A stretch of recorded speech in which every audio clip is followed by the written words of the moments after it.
أصدقائي وأخواتي وأخواتي أصدقاء العزاز، دلوقتي هنخش في محل اسمه بافالو وايلد وينج. ده مشهور، يعني أشهر من نار على العالم في أمريكا، يعني يمكن مشهور عالميا كمان. أوكي، شايفين المحل ضخم قد إيه؟ هنخش جوه هوريكم بيبيعوا إيه وإيه النظام اللي جوه. وهنا داخل محل اسمه وايلد بافالو وينج، بيبيعوا اللي هي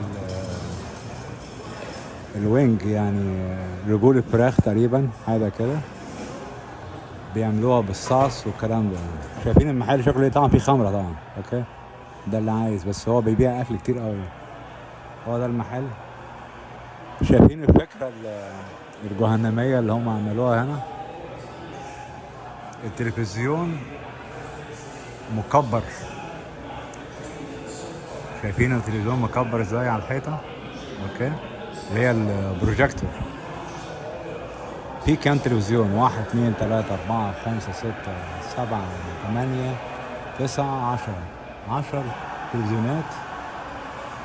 11 12 13 14 15 16 17 18 19 20 21 22 23 24 25 26 تلفزيون، وفي كمان 2 بروجيكتور. المحل ده مش غالي قوي زي ما انتوا فاكرين، يعني هتتسلخ هنا يعني بكتيرها $25.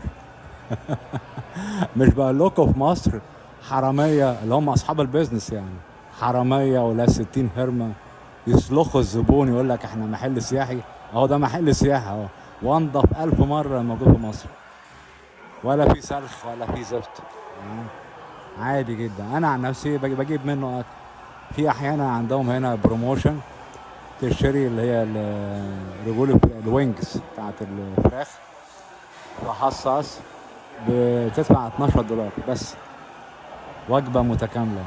تمام، وبيدوك معاها سايد، يعني ممكن عيش حاجة كده، واخد بالك يعني، مش بس الوينج يعني. وبيديك كمان الصاص بتاعها ببلاش، متدفعش فيه مليم احمر. ايه رأيكم؟ اديني دخلت لكم اهو جوه المحل عشان تتفرجوا بنفسكم، وما تقولوش ان عماد ده بيتكسف يخش جوه. انا ولا بتكسف ولا بنيل، هي العمليه كلها ما كنتش لاقي فرصه يعني. اوكي، دي الخماره اهي، الناس اللي تحب تسكر. تمام، هنا في ميزه قوي للسكر بقى، يقول لك احنا لازم نعمل ID، يعني لازم تكون فوق 21 سنه عشان تسكر. مش اي حد هنا يسكر يعني، وخلي بالكم بيطبقوا الكلام ده حرفيا، مفيهوش يعني مجامله. لان هو لو واحد سكر اقل من 21 سنه المحل يتقفل، المحل يتقفل.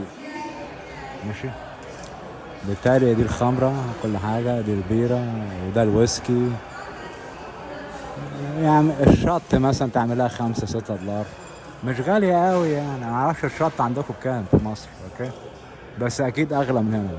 اوكي، ومحل هادي جدا وطبيعي، ناس قاعدة مستنية الأكل بتاعتها في المكان ده، واحد قاعد برضو هيطلب أكل، يعني عادي خالص. أوكي، أسعار في متناول الجميع، مش غالية قوي، في محل يعتبر 5 ستار يعني المحل ده.